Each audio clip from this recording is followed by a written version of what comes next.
Well, the story was I was working in a factory doing sheet metal work, and I used to do the electric welding, and the one day the person who didn't come in to work, who used to cut the metal for me that I'd weld, so it meant I'd be standing around, so they asked me to work this machine of cutting the metal.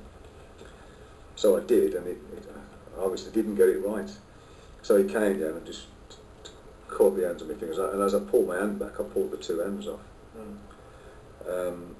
So that really changed my life entirely, because the day I was actually going to leave the job that day, I'd got it planned. I'd joined the band going to Germany and going to tour Germany, and it's really strange how it all happened. I was asked to join this band. I said yes, and I was finishing off. I said I'll work one more day at work.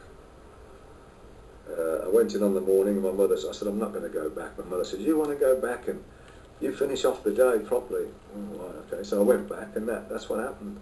I went to the hospital, and they couldn't sew anything back on because I was smashed.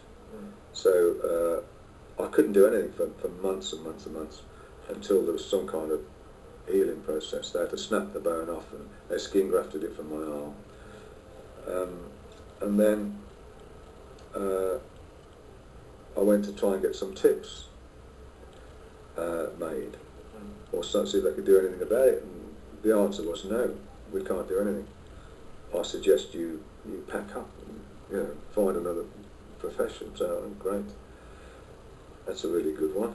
So I wouldn't accept it, so I made myself some tips out of a fairy liquid bottle. I melted it up and made it into a ball and got a hot soldering iron and got the inside out until it fit the finger. Then I had this big ball, and I just sat there for ever and a day, filing it all down until it shaped sort of a finger. And then I tried it on the guitar, and it just slipped off, and I thought, that's not good. So I'm trying to find a material that I could put on the fingertip to make it grip the string, to feel like skin. And I tried various things, and I came up with a leather, a certain leather, but it has to be a certain sort of leather. It has to be aged, and goes into it. How did it affect your playing? Oh, it changed it totally. I couldn't play certain chords that I could play before. So I had to develop a new style of playing. From after this, after I chopped the end of my fingers off, I went into trying to get a guitar company to make. I wanted to use light strings because I couldn't use heavy strings that I used before, because obviously to rip the leather off, or it just didn't feel comfortable, and it hurt my fingers by playing with thick strings.